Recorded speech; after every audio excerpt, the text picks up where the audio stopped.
Hi all, welcome back to another new video. 2026 TNPSC எக்ஸாமுக்கு நிறைய பேர் ப்ரிப்பேர் பண்ண ஸ்டார்ட் பண்ணியிருப்பீங்க. இப்போ தான் நியூவாக ப்ரிப்பேர் பண்ணுறவங்க நிறைய பேர் இருப்பீங்க. இப்போ டெஸ்ட் பேட்ச் எப்படி ஜாயின் பண்ணணும், எந்த டெஸ்ட் பேட்ச் பெஸ்ட்டாக இருக்கும், நிறைய அகாடமிஸ் டெஸ்ட் பேட்ச் போடுறாங்க. ஃப்ரீ டெஸ்ட் பேட்சும் இருக்குது, பெய்டு டெஸ்ட் பேட்சும் இருக்குது. இதில் எதை சூஸ் பண்ணுறது, எதில் ஜாயின் பண்ணுறதுன்னு நிறைய பேருக்கு கன்ஃபியூஷன் இருக்கும். ஸோ நீங்கள் டெஸ்ட் பேட்ச் ஜாயின் பண்ண போகிறீங்கன்னா அதுக்கு முன்னாடி நீங்கள் தெரிஞ்சுக்க வேண்டிய ஒரு 10 விஷயம் நான் சொல்கிறேன். இது எல்லாமே அந்த டெஸ்ட் பேட்ச்சில் இருக்கான்னு பார்த்துட்டு ஜாயின் பண்ணுங்கள். 10மே இல்லைனாலும் அட்லீஸ்ட் ஒரு 7 to 8 விஷயமாச்சும் நான் சொல்கிறது இருக்கான்னு பார்த்துட்டு அதுக்கப்புறம் ஜாயின் பண்ணுங்கள். இப்போ நான் சொல்ல போகிற இந்த 10 விஷயம் டிஎன்பிஎஸ்சிக்கு மட்டும் இல்லை, நீங்கள் எந்த காம்படிட்டிவ் எக்ஸாம் ப்ரிப்பேர் பண்ணாலுமே இதெல்லாமே இருக்கான்றத ஒரு டைம் செக் பண்ணிக்கோங்க. First one, syllabus coverage. நம்ம எந்த எக்ஸாம் ப்ரிப்பேர் பண்ணுறதா இருந்தாலும் அதோடைய சிலபஸை நம்ம ஃபுல்லாகவே தெரிஞ்சு வச்சுருக்கணும் ப்ரிப்பரேஷனை ஸ்டார்ட் பண்ணுறதுக்கு முன்னாடி. ஸோ ஒரு டெஸ்ட் பேட்ச் ஜாயின் பண்ண போகிறீங்கன்னா அவங்க என்டையர் சிலபஸுமே கவர் பண்ணுறாங்களா, எந்த மாதிரி மெத்தடில் கொண்டு போகிறாங்க, சிலபஸ் வைஸ் கொண்டு போகிறாங்களா, புக் வைஸ் கொண்டு போகிறாங்களா, இது எல்லாத்தையுமே ஒரு டைம் செக் பண்ணிக்கோங்க. செகண்டாக செக் பண்ண வேண்டியது ஷெடியூலோடைய ஃப்ரீக்வன்சி. எவ்வளோ நாள் இந்த டெஸ்ட் பேட்ச் வந்து கண்டக்ட் பண்ணுவாங்க, எத்தனை மந்த்ஸ் இல்லைனா இயர்ஸா, டெஸ்ட்லாம் எப்படி வைப்பாங்க, வாரத்துக்கு 1 நாளா இல்லை வாரத்துக்கு 2 நாள் டெஸ்ட் நடக்குமா, இது எல்லாத்தையுமே நீங்கள் வந்து செக் பண்ணிக்கணும். முக்கியமாக அவங்க கொடுக்குற ஸ்கெடியூல் உங்களால் ஃபாலோ பண்ண முடிகிற மாதிரி இருக்கணும். இப்போ பிகினர்ஸாக இருக்கிறவங்க, அதுக்கப்புறமா ஹவுஸ் ஒய்ஃப் இல்லைனா ஒர்க் பண்ணிக்கிட்டே பார்ட் டைமாக படிக்கிறவங்க, இந்த மாதிரி இருக்கவங்களுக்குலாம் ஹெவி ஸ்கெடியூல் இருந்துச்சுன்னா கொஞ்ச நாளுக்கு மேலே அவங்க வேகத்துக்கு நம்மளால் போக முடியாது. ஸோ உங்களால் ஃபாலோ பண்ண முடிகிற மாதிரி இருக்குதா, நம்மளால் லாஸ்ட் வரை கொண்டு போக முடியுமான்னு நல்லா யோசிச்சுட்டு அதுக்கப்புறமா சூஸ் பண்ணுங்கள். நிறைய பேர் பண்ணுற மிஸ்டேக்கும் இதுதான்.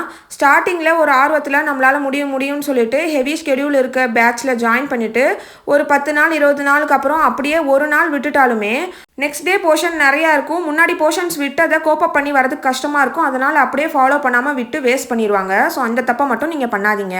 தேர்டாக பார்க்க வேண்டியது அவங்களுடைய லெவல் ஆஃப் கொஷின்ஸ்.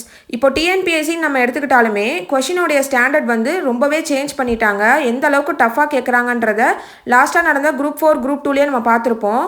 ஸோ அந்த ஸ்டாண்டர்டுக்கு நம்ம கொஷின்ஸ் ப்ராக்டிஸ் பண்ணாதான் எக்ஸாமில் வந்து நம்ம போடும்போது கரெக்டாக இருக்கும். சில டெஸ்ட் பேட்சஸில் கொஷின்ஸ் எல்லாமே ஈஸியாக இருக்கும். அதில் நிறைய பேர் 180 190 ஈஸியாக எடுப்பாங்க. ஆனால் எக்ஸாமில் போய் பார்க்கும்போது வேறு மாதிரி இருக்கும் கொஷின்ஸு, அவங்களுடைய கான்ஃபிடென்ஸே பிரேக் ஆயிரும். ஸோ அந்த டெஸ்ட் பேட்சுடைய லெவல் ஆஃப் கொஷின்ஸ் எந்த அளவுக்கு இருக்குன்றத முன்னாடி படித்தவங்க கிட்ட கேட்டு தெரிஞ்சுட்டு அதுக்கப்புறமா ஜாயின் பண்ணுங்கள். 4வது விஷயம், ட்ரையல் டெஸ்ட்.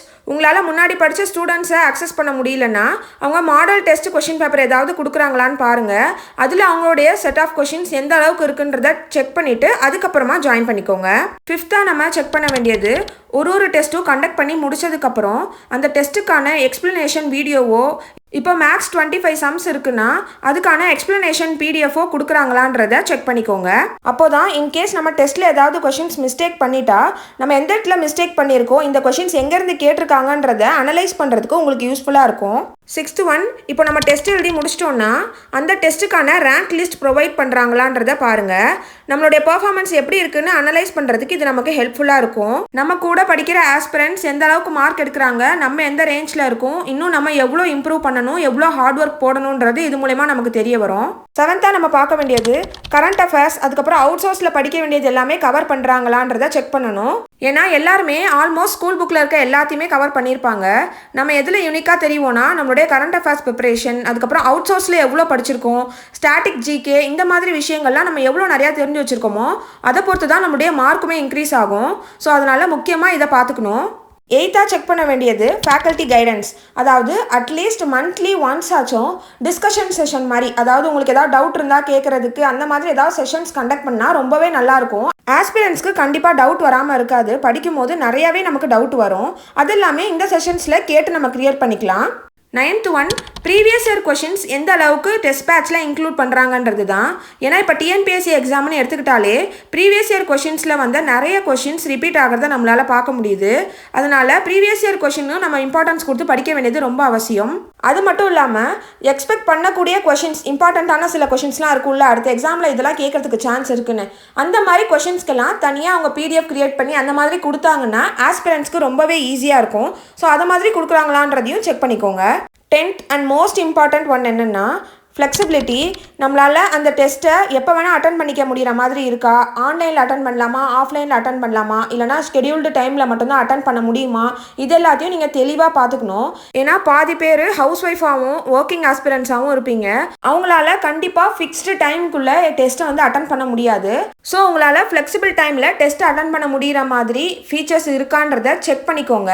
அதே மாதிரி அவங்க நமக்கு ப்ரொவைட் பண்ணக்கூடிய கொஷின் பேப்பர், ஸ்டடி மெட்டீரியல்ஸ் இது எல்லாமே நம்மளால் லைஃப் டைம் ஆக்சஸ் பண்ணிக்க முடியுமா, இல்லைனா அவங்க பேட்ச்ல கொடுத்துருக்க லிமிட்டட் டைம் வரையும் தான் யூஸ் பண்ண முடியுமான்றத முன்னாடியே கேட்டுக்கோங்க. சில டெஸ்ட் பேட்ச் எல்லாமே 6 months 7 months அந்த மாதிரி லிமிட்டட் டைமுக்கு தான் போட்டிருப்பாங்க. ஆனால் நமக்கு டிஎன்பிஎஸ்சி எக்ஸாம் பொறுத்த வரைக்கும் கரெக்டாக எப்போ வரும்னு சொல்ல முடியாது. அதனால நெக்ஸ்ட் எக்ஸாம் வரைக்கும் இந்த பேட்ச் கண்டினியூ ஆகுமான்றதையும் ஒரு டைம் முன்னாடியே கன்ஃபார்ம் பண்ணிக்கோங்க.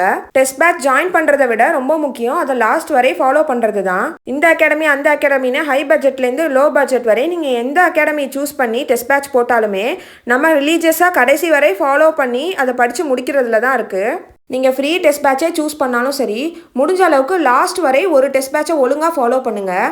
நீங்கள் ஜாயின் பண்ணியிருக்க பேட்சை தாண்டி உங்களுக்கு எக்ஸ்ட்ரா செட் ஆஃப் கொஷின்ஸ் எதுவும் கிடைச்சாலும் அதையுமே ஒர்க் அவுட் பண்ணி சால்வ் பண்ணி பாருங்கள். நீங்கள் எந்த அளவுக்கு கொஷின் சால்வ் பண்ணுறீங்களோ அந்த அளவுக்கு நமக்கு எக்ஸாம் பற்றின ஒரு புரிதல் கிடைக்கும். அதுக்கப்புறம் நிறைய பேர் கரண்ட் அஃபேர்ஸ் நான் எப்படி ப்ரிப்பேர் பண்ணுறேன்னு கேட்குறீங்க. நான் முன்னாடி நிறைய சோர்ஸ்லேருந்து கரண்ட் அஃபேர்ஸ் எடுத்து படித்து ட்ரை பண்ணேன். பட் எனக்கு பெஸ்ட் அண்ட் கம்ஃபர்டபுளாக இருக்கிறது சஞ்சு கரண்ட் அஃபேர்ஸ் தான். டெய்லி அன்னன்னைக்கான கரண்ட் அஃபேர்ஸ் வீடியோ கண்டிப்பாக கொடுத்துருவாங்க. அதை பார்த்து நான் நோட்டில் எழுதி வச்சுப்பேன். இப்படி தான் நான் இப்போதைக்கு கரண்ட் அஃபேர்ஸ் ப்ரிப்பேர் பண்ணிகிட்ருக்கேன். இது பெய்ட் ப்ரொமோஷன் எதுவும் கிடையாது. எனக்கு ரொம்பவே இந்த சேனல் வீடியோஸ் யூஸ்ஃபுல்லாக இருக்குது. அதனால தான் உங்கள் கூடயும் நான் ஷேர் பண்ணிக்கிட்டேன். டிஎன்பிஎஸ்சி ரிலேட்டடாக உங்களுக்கு வேறு ஏதாவது டவுட் இருந்தாலுமே கமெண்ட்டில் சொல்லுங்கள். நான் அதுக்கான வீடியோ செப்பரேட்டாக கொடுக்குறேன். என்னோட ப்ரிப்பரேஷனுக்கு யூஸ் பண்ணுற என்னுடைய ஸ்கெடியூலை நான் டெலிகிராம் குரூப்பில் ஷேர் பண்ணியிருக்கேன். இப்போ தான் நியூவாக ஸ்டார்ட் பண்ண போகிறீங்க, செல்ஃப் ஸ்டடி பண்ணுற ஐடியாவில் இருக்கீங்கன்னா அந்த பிளான் பார்த்துட்டு நீங்கள் உங்களுக்கான பிளானை மேக் பண்ணிக்கலாம். உங்களுக்கு யூஸ்ஃபுல்லாக இருக்கும், ஒரு ஐடியாவும் கிடைக்கும். டெலிகிராம் குரூப்போட லிங்க் இந்த வீடியோவோட டிஸ்கிரிப்ஷனில் இருக்கும். இன்னும் நீங்கள் ஜாயின் ஆகாமல் இருந்தீங்கன்னா மறக்காமல் ஜாயின் பண்ணிக்கோங்க. டெஸ்ட் பேட்ச் பற்றி கன்ஃபியூஷனில் இருந்தவங்களுக்கு இந்த 10 விஷயம் நான் சொன்னது யூஸ்ஃபுல்லாக இருந்துச்சான்றதையும் கமெண்ட்டில் சொல்லுங்கள். இப்போ தான் நம்ம சேனலை நியூவாக பார்க்குறீங்கன்னா மறக்காமல் சப்ஸ்கிரைப் பண்ணிக்கோங்க. நம்மளுடைய வீடியோஸை நிறைய பேர் சப்ஸ்கிரைப் பண்ணாமலே பார்த்துட்ருக்கீங்க. நீங்கள் சப்ஸ்கிரைப் பண்ணிவிட்டு பார்த்தா எனக்குமே இன்னும் மோட்டிவேட்டிங்காக இருக்கும். இந்த வீடியோ உங்களுக்கு பிடிச்சிருந்தா மறக்காமல் லைக் பண்ணிக்கோங்க. எந்த டெஸ்ட் பேட்ச் ஜாயின் பண்ணுறதுன்னு கன்ஃபியூஷனில் இருக்கக்கூடிய உங்களுடைய ஃப்ரெண்ட்ஸ்க்கு இந்த வீடியோவை ஷேர் பண்ணுங்கள். தேங்க்யூ ஸோ மச் ஃபார் வாட்சிங். பாய் பாய்.